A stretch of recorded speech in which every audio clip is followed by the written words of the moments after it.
Ġew pubblikati numru ta' prinċipji għal konsultazzjoni pubblika dwar l-eutanazja volontarja assistita għal persuni b'mart terminali. Waqt konferenza tal-aħbarijiet is-Segretarju Parlamentari għall-Ugwaljanza u r-Riformi Rebecca Buttigieg spjegat kif il-Gvern irid jisma' u jikkunsidra lil kulħadd f'dan il-proċess ta' konsultazzjoni sensittiva li trid issir fil-kuntest ta' realtajiet ta' tbatijiet insapportabbli li m'hemmx fejn għalihom. Is-Segretarju Parlamentari spjegat li bitħejja għal din il-konsultazzjoni pubblika inħatar kumitat tekniku kompost minn professjonisti mediċi u legali li ħajn konsiderazzjoni l-aktar prattiċi etiċi tal-pajjiż li għandhom liġijiet dwar l-eutanazja u fassal dawn il-prinċipji u salvagwardji stretti biex joffri bażi għal konsultazzjoni serja u matura.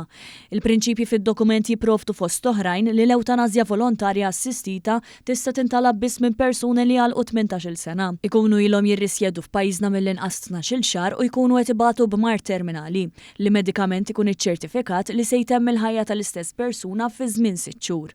Id-dokument jgħid li l-anzjanità, d-diżabilità u kundizzjonijiet ta' saħħa mentali ma jistgħu qatt ikunu raġunijiet biex persuna titlob l-eutanazja volontarja assistita.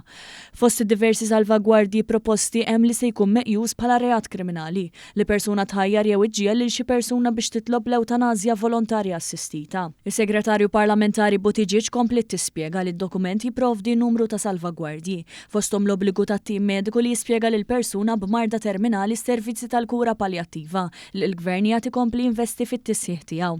Spjegat li qed ikun propost li talba l-eutanazja volontarja assistita tista' ssir biss mill-persuna li tkun qed bagħti mill-kundizzjoni terminali u għandu jkollha 3 ċertifikati mediċi fosthom dak ta' psikjatra. Intqalli wara li dawk il-kriterji jintlaħqu qed ikun propost ukoll skrutinju rigorus u strett minn bord regolatorju immexxi minn ex-ġudikant li jrid jagħti l-approvazzjoni finali wara perjodu ta' riflessjoni. Fi kwalunkwe ħin il-persuna li tkun talbet l-eutanazja volontarja assistita tista' tbiddel id-deċiżjoni tagħha.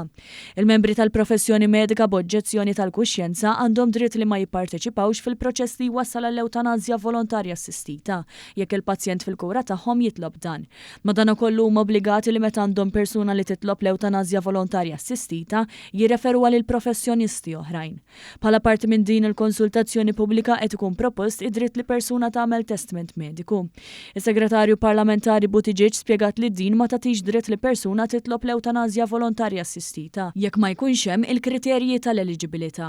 Din il-konsultazzjoni pubblika hi miftuħa sa 2 ta' Lulju li ġej u l-pubbliku mħeġġeġ jipparteċipa u jgħaddi l-kummenti tiegħu fuq is-sit www.facts.gov.mt jew fit-tliet laqgħat fil-komunità li se jsiru fil-Fgura, fil-Mosta u f'Għawdex. L-appell tiegħi dejjem ser ikun li kulħadd jipparteċipa f'dan il-proċess, jipparteċipa b'mod ġust, b'mod li joħloq ħafna kumpassjoni għaliex qed nitkellmu dwar id-dinjità tal-bniedem hawnhekk u għaldaqstant aħna lesti nisimgħu lil kulħadd kull opinjoni se tiġi valutata.